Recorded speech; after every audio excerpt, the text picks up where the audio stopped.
കോർണക്കി ഫുട്ബോളിലേക്ക് സ്വാഗതം. അങ്ങനെ ക്ലബ്ബ് വേൾഡ് കപ്പിന്റെ ഗ്രൂപ്പ് സ്റ്റേജ് മത്സരങ്ങളൊക്കെ കഴിഞ്ഞിരിക്കുകയാണ്. ഇന്നലെ അവസാനം നടന്ന മത്സരങ്ങളിൽ റയൽ മാഡ്രിഡ് ഇന്നലെ സാൽസ്ബർഗിനെ 3-0 തോൽപ്പിച്ചു. സിറ്റി യുവന്റസിനെ 5-2 തോൽപ്പിച്ചിട്ടുണ്ട്. അങ്ങനെ രണ്ടുപേരും നോക്കൌട്ട് സ്റ്റൈലിലേക്ക് കടന്നിട്ട് ഗ്രൂപ്പ് ചാമ്പ്യന്മാരായി.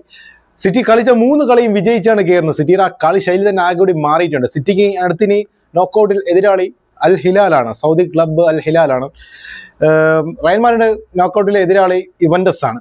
ഇന്നലത്തെ സിറ്റിയുടെ മാച്ചിൽ നിന്ന് തന്നെ തുടങ്ങാം. സിറ്റിയുടെ മാച്ച് പറയുകയാണെങ്കിൽ ഒരു ഒന്നൊന്നര ടീമായിട്ടുണ്ട് സിറ്റി. കാരണം ഒരു കളി, അവരുടെ കളി ശൈലി തന്നെ ഒരു മാറ്റം വന്നിട്ടുണ്ട്. ഇന്നലെ തന്നെ അതിൽ ഏറ്റവും വലിയ മാറ്റം Rodri back on the squad. റോഡ്രിയുടെ ആ ഒരു ഫിസിക്കലും ടെക്നിക്കൽ പരമായിട്ടുള്ള ആ ഒരു സ്കില്ല്, ആ റോഡി വന്നതിന് ശേഷം ആ ഒരു മാൻ സിറ്റിയുടെ ആ ഒരു സ്ക്വാഡ്, മാൻ സിറ്റിയുടെ ആ ഒരു കളിയിൽ നിന്ന് മാറുന്നുണ്ട്. ഫൈനൽ തേർഡ് റോഡ്രിയുടെ ആ ഒരു ഇൻവോൾവ്മെന്റ്, അതുപോലെ തന്നെ ടിജാനി റൈഞ്ചേഴ്സിനും റോഡ്രിയും തമ്മിലുള്ള ആ ഒരു കോമ്പിനേഷൻ. ടിജാനി റൈഞ്ചേഴ്സിനാണെങ്കിൽ പറയണ്ട, അദ്ദേഹത്തിന്റെ ആ ഒരു വർക്ക് റേറ്റ്, ടെക്നിക്കൽ റേറ്റ് എല്ലാം ഒരു സൂപ്പറാണ്. അതുപോലെ തന്നെ പറയാമെങ്കിൽ 2 വിങ്ങുകളും ഒരുപോലെ കോമ്പിനേഷൻ. അതിൽ തന്നെ വേറൊരാള് ബെർണാഡോ സിൽവനെ മാൻ സിറ്റി ഒരു പുതിയൊരു മുഖഭാവത്തിൽ നോക്കുകയാണെങ്കിൽ ഒരു കുമ്പിടി എന്ന് വേണം പറയണം. കുമ്പിടി എല്ലായിടത്തും ഉണ്ട്. റൈറ്റ് ബാക്ക് ആയിട്ടുണ്ട്, ഈവൻ ഡിഫൻസീവ് മിഡ്ഫീൽഡർ ആയിട്ടുണ്ട്, അറ്റാക്കിംഗ് മിഡ്ഫീൽഡർ ആയിട്ടുണ്ട്.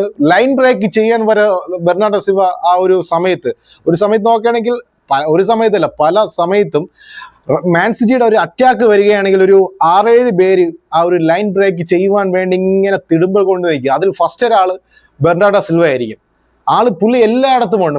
മാൻ സിറ്റിയുടെ ഈ ഒരു പുതിയൊരു മാൻ സിറ്റി 2.0 എന്നൊക്കെ പറയാം. അമ്മാതിരി കളിയാണ് മാൻ സിറ്റി ഈ 3 മാച്ചിൽ നിന്ന് നമുക്ക് കണ്ടാൽ മനസ്സിലാവും. ഈ വരുന്ന സീസൺ മാൻ സിറ്റി എന്തായാലും ഒരു 1.5 ടീമായിട്ട് തന്നെ മാറിയിട്ടുണ്ട്. ഓൾറെഡി തന്നെ മാറിയിട്ടുണ്ട്. അപ്പൊ ഈ ഒരു സീസണിൽ എല്ലാവരും കരുതിയിരിക്കേണ്ട ഒരു ടീമായിട്ട് മാൻ സിറ്റി മാറിയിട്ടുണ്ട്.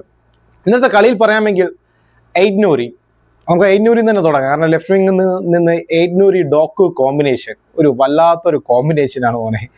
കാരണം നമുക്ക് ഗാവർഡിയോൾ ഇറങ്ങുന്ന സമയത്ത് നമ്മൾ കണ്ടിട്ടുണ്ട്, ഗാവർഡിയോൾ ഒരുപോലെ അറ്റാക്കിൽ ഇൻവോൾവ് ആവുന്നുണ്ട്. അതുപോലെ തന്നെ ഒരു ന്യൂനസിനെ കണക്ക് ഷട്ട് ഡൗൺ ഡിഫൻഡറാണ് ഗാവർഡിയോൾ. പക്ഷെ അതുപോലെയല്ല എയ്റ്റ് ആളൊരു ഇന്നലത്തെ കളി തന്നെ ആളൊരു ഡീപ്പ് ഇറങ്ങി ഒരു മിഡ്ഫീൽഡിൽ നിന്നൊക്കെയാണ് ഡോക്കും എയ്റ്റ് തമ്മിലുള്ള ഒരു കോമ്പിനേഷൻ ഇന്നലത്തെ ആ ഒരു മാച്ച് നമുക്ക് കാണാൻ സാധിച്ചിട്ടുണ്ട്. കാരണം ഡോക്കിന് കൊടുത്ത ആ ഒരു അസിസ്റ്റന്റ് നോക്കണം.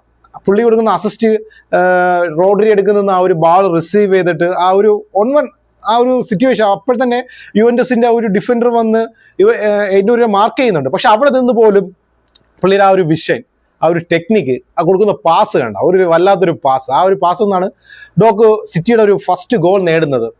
അതിനുശേഷം എഡേഴ്സിന്റെ ഒരു പിഴവിൽ നിന്ന് ഇവന്റസ് തിരിച്ചടിക്കുന്നുണ്ട്. അത് എഡേഴ്സിന്റെ ഒരു പിഴവിൽ നിന്നാണ് ആ ഒരു ഗോൾ വരുന്നത്. എഡേഴ്സ് നമ്മൾ ഇന്നലെ മാത്രമല്ല എഡേഴ്സിന്റെ പിഴവ്, പല കളിയിൽ നിന്നും എഡേഴ്സിന്റെ പിഴവ് പറ്റാറുണ്ട് പാസിങ്ങിൽ.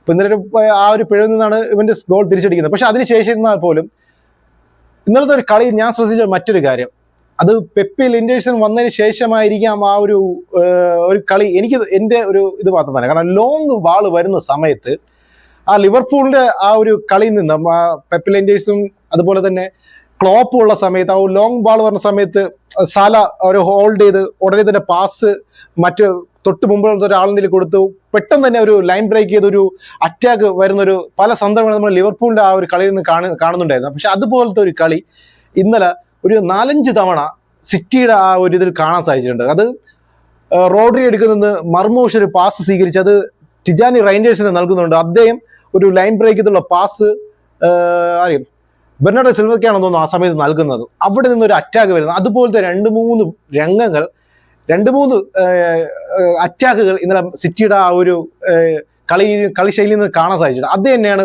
വേറൊരു മാറ്റം. പിന്നെ സിറ്റിയുടെ ആ ഒരു സിറ്റിയുടെ ഒരു മൈനസ് ആയിട്ട് എനിക്ക് തോന്നിയത് ലോങ് ബാളുകളും അധികം തലവേദന സൃഷ്ടിക്കുന്നുണ്ട്. കാരണം ഇന്നലെ യുവന്റസിന്റെ ആ ഒരു 2-3 അറ്റാക്കുകൾ വന്ന ലോങ് ബാളിൽ നിന്നാണ്. അപ്പൊ രണ്ടാമത്തെ ഗോള് വരുന്നത് വെച്ചാൽ അധികം ഇന്നലത്തെ കളി നോക്കിയാൽ അധികം സിറ്റി പ്രസ് ചെയ്യാൻ നോക്കുന്നില്ല. കാരണം അത് അവിടുത്തെ ഒരു കാലാവസ്ഥയും ഇന്നലെ മഴയും അതുപോലെ തന്നെ ചൂടും എല്ലാം കൂടെ ഉള്ള ഒരു പ്രത്യേക ഒരു കാലാവസ്ഥ ഇന്നലെ ഉണ്ടായിരുന്നു. പക്ഷെ അവിടെ നിന്ന് അതുകൊണ്ടായിരിക്കാം തന്നെ അധികം പ്രസ് ചെയ്യാനൊന്നും സിറ്റി പ്ലേയേഴ്സ് ഒന്നും പോകുന്നില്ല. പക്ഷെ എങ്കിൽ പോലും ആ ഒരു ബാള് ഇവന്റസിന്റെ പ്ലേയേഴ്സിന് കിട്ടുന്ന സമയത്ത് അവിടെ ആ ഒരു പൊസിഷൻ മൊത്തം കൺജസ്റ്റ് ആക്കുന്നുണ്ട്. കാരണം സിറ്റി പ്ലേയേഴ്സിനെ കൊണ്ട് ഒരു 5-6 പ്ലേയേഴ്സ് ആ ഒരു സമയത്ത് വന്ന് നിറയുന്നുണ്ട്. ഇവന്റസിനെ പരിഭ്രാന്തി പരത്തുന്ന രീതിക്കുള്ള ഒരു സിറ്റുവേഷനാണ് ആ സമയത്ത് ഉണ്ടാകുന്നത്. അധികം പ്രസ് ചെയ്യുന്നില്ല എങ്കിൽ പോലും അത് ആ ഒരു ഇത് സിറ്റിയുടെ ആ ഇതിൽ വരുന്നുണ്ട്. അപ്പൊ ആ ഒരു കാലാവസ്ഥ കാരണമായിരിക്കാം അങ്ങനെയൊക്കെ കളിച്ചത് എന്നാണ് എൻ്റെ ഒരു തോന്നൽ. പക്ഷെ എങ്കിൽ പോലും എന്നുള്ളത് സിറ്റിയുടെ ആ ഒരു ഡൈനാമിക്, കളിയിൽ വന്ന ഒരു ഡൈനാമിക്, ആ ടെക്നിക്കൽ പരമായിട്ടുള്ള ആ ഒരു സിറ്റുവേഷനിലൊക്കെ നമ്മൾ ഇന്നലെ ഒരുപാട് തവണ സിറ്റിയുടെ കളിയിൽ നിന്ന് കാണാൻ സാധിച്ചിരുന്നു. അതിൽ തന്നെ ടിജാനി റൈനേഴ്സിന്റെ വർക്ക് റേറ്റ്, പുള്ളി റോഡ്രിഗൊപ്പം ആ മിഡ്ഫീൽഡ് അടക്കി ഭരിച്ചിരുന്നു. അതുപോലെ തന്നെ ബെർണാർഡോ സിൽവ പറയേണ്ട എല്ലായിടത്തും ഉണ്ട്. എയ്റ്റ്നൂരി വല്ലാത്തൊരു പ്ലെയർ തന്നെ. കാരണം ടെക്നിക്കൽ പരമായിട്ടും ഇത് നമ്മൾ ഡിഫൻഡ് നോക്കുകയാണെങ്കിൽ പുള്ളി ഒരു ചെറുതായിട്ടൊരു ലീക്ക് അവിടെ വരുന്നുണ്ട്. എങ്കിൽ പോലും ഡോക്കുമായിട്ടുള്ള ആ ഒരു കോമ്പിനേഷൻ ഉണ്ടല്ലോ, ഒരു വല്ലാത്തൊരു കോമ്പിനേഷൻ തന്നെ. പിന്നെ സവിനോ എന്നൊരു അസിസ്റ്റ്, അതുപോലെ 2-3 നല്ല ചാൻസുകൾ സവിനെ ക്രിയേറ്റ് ചെയ്യുന്നുണ്ട്. ഒരു സൂപ്പർബ് ഗോൾ സവിനെ നേടുന്നുണ്ട്. മർമോഷിന് ഇന്നലെ ഗോളൊന്നും അടിക്കാൻ സാധിച്ചില്ല. പക്ഷെ എങ്കിൽ പോലും അദ്ദേഹത്തിന് 2-3 ബിഗ് ചാൻസുകൾ ഉണ്ടായിരുന്നു. പിന്നെ സെക്കൻഡ് ഹാഫിൽ ഹാലൻഡ് ഇറങ്ങുന്നുണ്ട്. ഹാലൻഡ് മാത്യൂസ് ന്യൂനസിന്റെ ആ ഒരു അസിസ്റ്റിൽ നിന്ന് ഗോൾ നേടുന്നുണ്ട്. അങ്ങനെ ഒരു വല്ലാത്ത ജാതി കളിയാണ് ഇപ്പം സിറ്റിയിൽ എടുക്കുന്നത്. സിറ്റി കുക്ക് ചെയ്യുന്നു എന്ന് വേണം പറയാൻ. കാരണം അടുത്ത സീസണിൽ സിറ്റി എല്ലാ ടീമുകളും കരുതിയിരിക്കേണ്ടത് തന്നെ. ഈ ഒരു പോയ സീസൺ അത്ര സുഖകരമല്ലായിരുന്നിട്ട് പോലും ഈ ഒരു ക്ലബ്ബ് വേൾഡ് കപ്പിൽ one of the best team എന്ന് പറയേണ്ട ഒരു ടീം ഇപ്പൊ സിറ്റിയാണ്. കാരണം പേടിക്കണം, സിറ്റി പ്ലേയേഴ്സിനെ പേടിക്കണം. അങ്ങനെ ഇന്നലെ 5-2 എന്നൊരു സ്കോർ ലൈനിലാണ് ഇന്നലെ സിറ്റി ജയിച്ച് നോക്കൌട്ട് സ്റ്റേജിലേക്ക് ഗ്രൂപ്പ് ചാമ്പ്യന്മാരായിട്ട് തന്നെ കടന്നിരിക്കുന്നത്. അപ്പം സിറ്റിക്ക് അടുത്ത എതിരാളി നോക്കൌട്ട് സ്റ്റേജിൽ സൗദി ക്ലബ്ബ് അൽ ഹിലാലാണ്. ഒന്ന് കരുതിയിരിക്കണം അൽ ഹിലാൽ. കാരണം സിറ്റി പഴയ സിറ്റി അല്ല, സിറ്റിയുടെ പ്ലേയേഴ്സ് മാറി. ചെറുക്കീര ആ ഒരു ബ്രില്യൻ്റ് ആയിട്ടുള്ള പാസിംഗ് ഒക്കെ വരും ദിവസങ്ങൾ നമുക്ക് കാണാൻ സാധിക്കും. അതുപോലെ തന്നെ ഒരു പുതിയ മുഖങ്ങൾ സിറ്റിയുടെ ആ ഒരു സ്ക്വാഡിൽ പുതിയ മുഖങ്ങളാണ് മൊത്തം. സിറ്റി 2.0 എന്ന് വേണം പറയാം. പെപ്ലിൻഡേഴ്സ് അത് തന്നെ മറ്റൊരു മാറ്റം. ഇപ്പം പെപ്പിന്റെ വലങ്കൈ തന്നെ ക്ലോപ്പിന്റെ വലങ്കൈ ആയിരുന്നു, ഇപ്പം പെപ്പിന്റെ വലങ്കൈ. അപ്പൊ ആ ഒരു മാറ്റവും സിറ്റിയുടെ ഒരു കളി രീതിയിൽ കാണുന്നുണ്ട്. അങ്ങനെ സിറ്റി നോക്കൌട്ട് സ്റ്റേജിൽ ഗ്രൂപ്പ് ചാമ്പ്യന്മാരായിട്ട് തന്നെ കടന്നിരിക്കുകയാണ്. അതുപോലെ തന്നെ ഇന്ന് രാവിലെ മറ്റൊരു കളി, റയൽ മാഡ്രിഡ് ഇന്ന് സാൽസ്ബർഗിനെ 3-0 തോൽപ്പിച്ചുകൊണ്ട് ക്ലബ്ബ് വേൾഡ് കപ്പിന്റെ നോക്കൌട്ട് സ്റ്റേജ് ഗ്രൂപ്പ് ചാമ്പ്യന്മാരെ കടന്നിട്ടുണ്ട്. അപ്പൊ ഇവന്റസ് ആണ് റയൽ മാഡ്രിഡിന്റെ എതിരാളി. അപ്പൊ ഇന്ന് 3 പേരാണ്, 3 വ്യത്യസ്ത ഗോൾ സ്കോറേഴ്സ് ആണ്. വിനിയാണ് ആദ്യം റയൽ മാഡ്രിഡിന് വേണ്ടി ഗോൾ സ്കോർ ചെയ്തത്. 2-3 ചാൻസുകൾ വിനിക്ക് ലഭിച്ചു. പക്ഷെ 3ാമത്തെ ചാൻസിലാണ് അദ്ദേഹം ഗോൾ നേടുന്നത്. 2ാമത്തെ ഗോൾ ഫെഡെ വാൽവേദനെ ഒരു സൂപ്പർ അസിസ്റ്റോടെ ഫെഡെ വാൽവേദയാണ് ഗോൾ നേടിയത്. 3ാമത് ഗോൺസാല ഗാർസിയ, അത് ട്രെൻഡിന്റെ ഒരു പാസ് സാൽസ്ബർഗിന്റെ ഡിഫൻഡർ തട്ടി വീണ്ടും ഗാർസിയക്ക് ലഭിക്കുന്നു. അത് ഗാർസിയ ഒരു ബ്രില്യൻ ഫിനിഷിലൂടെ ഗോളാകുന്നു. അപ്പൊ ഈ ഒരു ക്ലബ്ബ് വേൾഡ് കപ്പിലൂടെ റയൽ മാഡ്രിഡിന് കിട്ടിയ ഒരു മുത്ത് തന്നെയാണ് ഗോൺസാല ഗാർസിയ. കാരണം 2ാമത്തെ ഗോളാണ് ഈ ഒരു ക്ലബ്ബ് വേൾഡ് കപ്പ് അദ്ദേഹം നേടുന്നത്.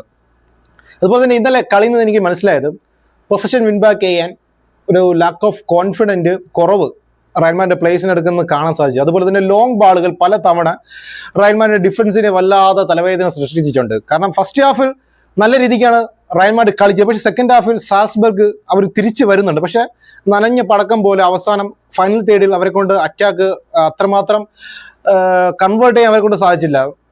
കൊട്ടുവായുടെ 2-3 ബ്രില്യൻ സേവുകളൊക്കെ വരുന്നുണ്ട്. പക്ഷെ എങ്കിൽ പോലും ആ ഒരു ലോങ് ബാൾ പലതവണ റയൽ മാഡ്രിഡ് ഡിഫൻസിനെ വല്ലാതെ തലവേദന സൃഷ്ടിക്കുന്നുണ്ട്. അപ്പൊ പൊസിഷൻ വിൻബാക്ക് ചെയ്യാൻ അല്പം മടി കാണിക്കുന്നുണ്ട്.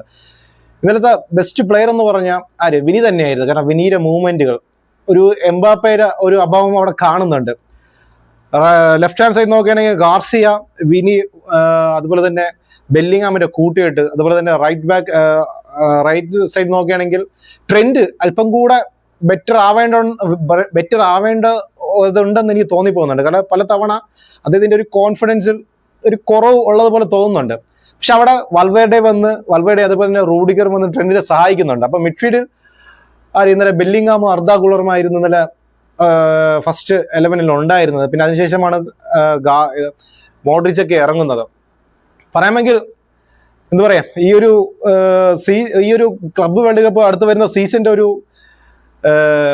ഇതൊരു ട്രെയിനിങ് മാച്ച് പോലെയാണ് എനിക്ക് തോന്നുന്നത്. കാരണം പല സന്ദർഭങ്ങളിൽ സാബി അലോൻസോ പല മാറ്റങ്ങൾ വരുന്നത്. ഇന്നലെ റോഡ്രിഗോ സെക്കൻഡ് ഹാഫിൽ ഇറങ്ങുന്നുണ്ട്. അതുപോലെ തന്നെ ബ്രഹാം ഡിയാസ് സെക്കൻഡ് ഹാഫിൽ ഇറങ്ങുന്നുണ്ട്. ഇന്നലെ എനിക്ക് തോന്നുന്നത് ഈ ഒരു ക്ലബ് വേൾഡ് കപ്പിൽ നിന്ന് കിട്ടിയൊരു നല്ലൊരു താരം തന്നെ ഗോൺസാല ഗാർസിയ.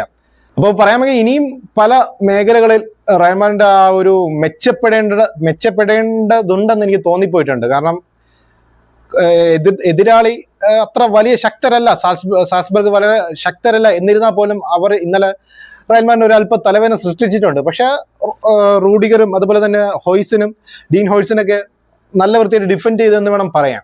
അതേപോലെ തന്നെ ഗാർസയും അതുപോലെ ഡിഫെൻഡ് ചെയ്തിരുന്നു. റൈറ്റ് ബാക്ക് ട്രെൻഡ് അത്ര വലിയ ഇതൊന്നും സാൽസ്ബർഗ് താരങ്ങൾ ട്രെൻഡിന് നൽകിയിട്ടില്ല. പക്ഷെ എങ്കിൽ പോലും അവിടെ സഹായിക്കാൻ ആളുകൾ ട്രെൻഡിനെ സഹായിക്കാൻ വരുന്നുണ്ടായിരുന്നു. അപ്പൊ അല്പം കൂടെ ബെറ്റർ ആവാനുണ്ട്. റയൽ മാഡ്രിഡിന്റെ ഓരോ പൊസിഷൻ അല്പം കൂടെ ബെറ്റർ ആണ്. വരും ദിവസങ്ങളിൽ ബെറ്റർ ആകും. കാരണം സാബി അലോൺസോ റയൽ മാഡ്രിഡിന്റെ DNA അറിഞ്ഞ ഒരാളും കൂടെയാണ്. അപ്പൊ അടുത്ത എതിരാളി എന്തായാലും യുവന്റസ് ആണ്. നോക്കൌട്ടിൽ യുവന്റസ് ആണ് റയൽ മാഡ്രിഡിന്റെ എതിരാളി. അപ്പൊ മറ്റൊരു വീഡിയോ കാണുന്നവരേക്കും നമസ്കാരം.